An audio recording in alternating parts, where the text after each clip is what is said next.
दोस्तों, आज हम ऐसे मसीहा का 131वां जन्मदिन मनाने जा रहे हैं जो हमारे सारे अधिकारों को दिया। और ऐसे मसीहा को हम कोटि कोटि प्रणाम करते हैं। तो वो मसीहा हमारे डॉक्टर भीमराव, बाबा साहब डॉक्टर भीमराव अम्बेडकर हैं, जिन्होंने अपना सारा जीवन अपमान सहने के बाद भी उनको आज दुनिया पहुंचती है और दुनिया में उनके नाम से तो आज हमारा भारत देश चल रहा है, उन्हीं के बनाए हुए संविधान से चल रहा है। तो इसके पहले जो उन्होंने अपमान सहे, तो जिस व्यक्ति को कक्षा में बैठने से लेकर पाठशाला में प्रवेश करने से लेकर पानी पीने से लेकर हर बात का अपमान कदम कदम पर सहना पड़ा। तो उसी देश ने बाद में उन्हें स्वतंत्र भारत के संविधान निर्माता का ओहदा देकर अपने देश का भाग विधाता बना दिया। तो बाबा साहब डॉक्टर भीमराव अम्बेडकर हमारे देश के ही नहीं बल्कि राष्ट्र जीवन की बुनियाद हैं। तो वे अछूतों के मुक्तिदाता, मजदूरों के मुक्तिदाता, शिक्षा जगत के शिक्षा विधि और महिलाओं के मुक्तिदाता, ऐसे तमाम आयामों से उनका जीवन ओतप्रोत है। उनका जीवन संघर्ष हमें अंधकार से प्रकाश की ओर ले जाता है और गुलामी से आज़ादी की ओर ले जाता है। अगर उनका जीवन संघर्ष पढ़ा जाए, उस पर अमल किया जाए, तो ये ऐसा उनका जो है विचार और ऐसे उनकी उनके जो किताबें हैं, जो उनके ग्रंथ हैं, उनमें हमें जो है गुलामी से आज़ादी की ओर ले जाने का मंत्र बताते हैं। तो इस तरीके से उन्होंने तथागत गौतम बुद्ध की दीक्षा लेकर हमें मृत्यु से अमृत्यु की जीवन दिलाता है, यहाँ तक मुर्दों से चेतना की ओर जीवन को बढ़ावा देता है। अगर उनके ग्रंथ में पढ़ा जाए तो ऐसी चीज़ें उसमें लिखी हैं जो हमारा जीवन कभी जो है दुखमय नहीं होगा और जीवन हमारा हमेशा सुखमय ही बीतता जाएगा। और आजकल के जो लोग हैं, जिनको तथाकथित मनवादी लोग कहते हैं, वे लोग आपको धोबी, धानो, कहिर, गड़िया, तेली, तमुली, कुम्हार, लोहार, माली, पासी, चमार, खटिक, कुर्मी, कहार, इन सब जातियों में बांट करके और उनको उन्हीं के जात के हिसाब से उनको काम भी दे दिया। लेकिन कहने की बात यह है कि बाबा साहब ने ये कहा कि आप लोग जो है एक हो करके मानव को मान करके एक हो जाइए, और जब आप अपने को मानव मानकर इंसान बनोगे, जब इंसानियत का जीवन जीने के लिए आप उस पे चलोगे, तभी आपको भाईचारा पैदा होगा। ये भाईचारा पैदा करने के लिए आज हम आपके बीच में यहाँ आए हुए हैं, लेकिन हम कुछ आप लोगों से कहना चाहते हैं। तो कहने का मतलब ये है कि दोस्तों, बहुत कुछ कहने के लिए मैं आपके बीच में आया हुआ हूँ, मगर जब मैं आपकी नगरी में आया हुआ हूँ तो मेरी समझ में ये नहीं आ रहा है कि मैं आपसे क्या कहूँ और क्यों कहूँ और किससे कहूँ। तो दोस्तों, विषय बड़ा गंभीर है। हम लोग या हमारे लोग जो इतनी तादाद में यहाँ इकट्ठा हैं, लेकिन मैं आप लोगों से एक सवाल पूछूं तो शायद आप उसका जवाब देने के लिए कुछ देर के लिए सोचेंगे। तो कहने का मतलब ये है कि सवाल क्या है? सवाल ये है कि हम आपसे ये पूछना चाहते हैं कि कितने लोग अपनी रक्षा कर सकते हैं। तो कितने लोग अपनी रक्षा कर सकते हैं और कितने लोग दूसरों की रक्षा कर सकते हैं? तो पता चलता है कि आप लोग अपनी ही रक्षा नहीं कर पाते। जब आप लोग अपनी ही रक्षा नहीं कर पाते तो दूसरों की रक्षा कैसे करेंगे? यही एक बात फंसती है, यही एक बात हमें खलती है कि हमारा समाज आज इतना भोला भाला है कि जो उसको चाहे जिस मोड़ पे उसको मोड़ लिए चला जाए। तो इस समस्या को निदान करने के लिए मैं आपके सामने आया हूँ और मुझे आपसे ये बात कहने में बड़ी शर्म आती है। बात कहने में बड़ी शर्म आती है क्योंकि आप लोगों की बुद्धि पत्थरों को पूजते पूजते जो है पत्थर हो गई। जो आप लोग जो है पत्थर पूजते हैं, जब आप लोग पत्थर पूजते हैं तो पत्थर पूजते पूजते आपकी बुद्धि भी पत्थर हो गई है। इसलिए आप लोगों का जो ज़मीर है वो मर चुका है।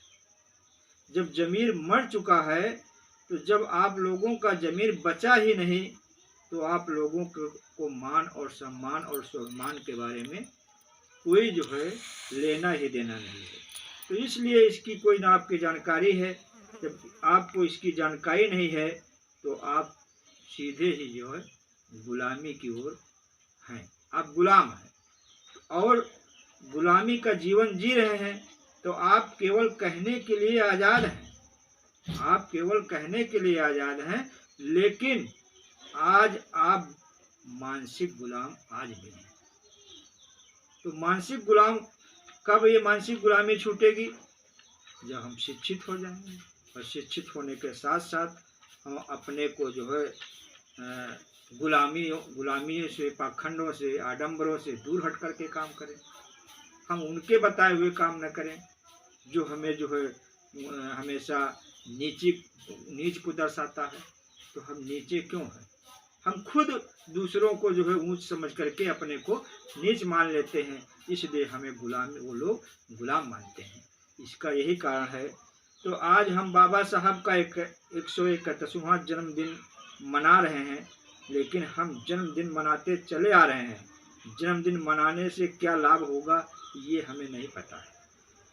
बाबा साहब ने कहा था कि मेरा जन्मदिन मनाना या न मनाना, लेकिन जो मेरी किताबें हैं उन लोग उसको जो है आप पढ़ करके उस पर आप विचार करना और उस पर आपको चलना है, जिससे आपका जो है विकास होगा।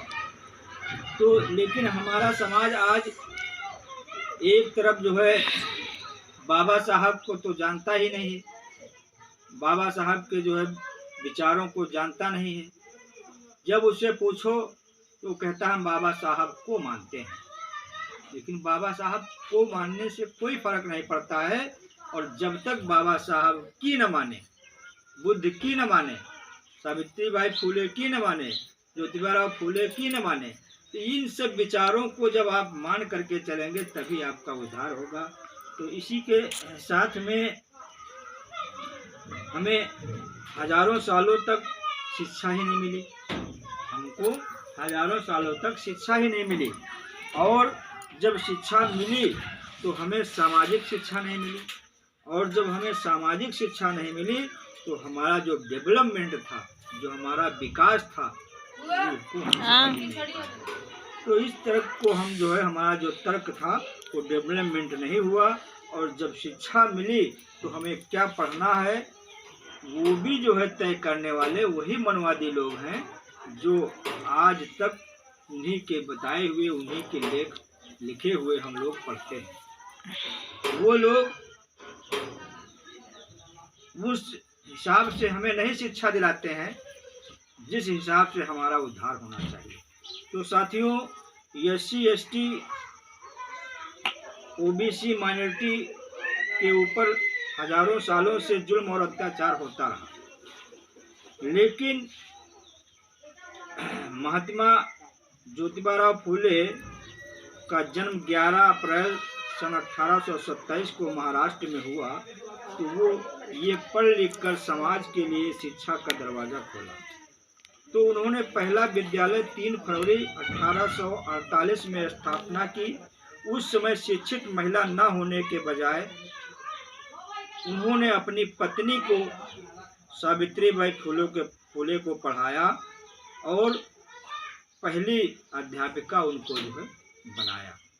तो जब वो सावित्रीबाई फूले पढ़ गई और पढ़ने के बाद पहली शिक्षिका बनी, तो सावित्रीबाई फूले जी ने भी स्त्रियों को शिक्षित करने के लिए विद्यालय खोले। तो सावित्रीबाई फूले का जन्म 3 जनवरी सन 1831 को नए गांव महाराष्ट्र में हुआ। इतना ही नहीं, फूले जी ने 1 जनवरी सन 1839 में आंदोलन किया और 6743 जातियों को इकट्ठा करने का काम किया, जिससे एक हो जाएं और दुख सुख के साथ देने के लिए मनवादियों ने एक होने भी नहीं दिया। मनवादी ये जानते थे कि अगर ये 85% समाज, 90% समाज अगर एक जगह इकट्ठा हो जाएगा तो हमारा क्या होगा। हम तो गांव का पंच भी नहीं बन सकते हैं, प्रधानमंत्री तो दूर की बात। 3.5% आज हमारा 3.5% हमारा जो सवर्ण समाज है, वो जो है आज प्रधानमंत्री से लेकर के राष्ट्रपति से लेकर के और तमाम जगहों पर जो है उसका जो है भागीदारी है, और हमारी उसमें जो है नगण्य है, शून्य है। तो इस तरीके से इस आंदोलन को छत्रपति साहू जी ने आगे बढ़ाया। तो छत्रपति साहू जी का जन्म 26 जुलाई 1874 में महाराष्ट्र स्टेट में हुआ, जिन्होंने 1902 में आरक्षण की हिस्सेदारी दिलाने का काम किया। 1902 में छत्रपति साहू जी ने हमारे समाज के लिए आरक्षण का दिलाने का जो है काम किया, जिनको आरक्षण का जनक कहते हैं, जिनकी हत्या 6 मई 1922 में हो गई। अब छत्रपति साहू जी महाराज की हत्या के पहले 14 अप्रैल सन 1891 को बाबा साहब का जन्म हुआ। उन्होंने उस आंदोलन को आगे बढ़ाया और तब तक बढ़ाया जब तक वो जीवित रहे। 6 दिसंबर 1956 तक 108 साल के इस पिछले हुए आंदोलन को अथक प्रयास करके बाबा साहब ने उसको आगे बढ़ाया। और इतना ही नहीं, उन्होंने समाज के लिए शिक्षा का अधिकार जो नहीं था, सामाजिक अधिकार जो नहीं था, नौकरियों का अधिकार नहीं था, शिक्षा में आरक्षण का अधिकार नहीं था, पानी पीने का अधिकार नहीं था, 5 फीट से ऊंची दीवार तक भी नहीं आप बना सकते थे। तो इस तरीके से आप लोगों के जो अधिकार नहीं थे, उन्होंने बाबा साहब ने बड़े ही मेहनत से, बड़े ही परिश्रम से हम लोगों को जो है अधिकार दिलाए। ये सारे अधिकार हमारे महापुरुषों के त्याग और बलिदान की बदौलत मिला, जिनको आज हम पूरी तरीके से भूल चुके हैं। अगर इन अधिकारों को हम दोबारा जान जाएं, तभी हमारा समाज जो है विकसित होगा और हम इन पाखंडियों से छुटकारा पाएंगे और हम अच्छा जीवन जीने के लिए जो है तैयार हो जाएंगे। जब तक हम शिक्षित नहीं होंगे, जब तक हम पाखंड को छोड़ करके शिक्षा पे ध्यान नहीं देंगे, तब तक हमारा समाज दलदल में ही फंसता चले जाएगा। इसी के साथ मैं अपनी वाणी को विराम देता हूँ। जय भीम, नमो बुद्धाय। बीच का दबा जाए।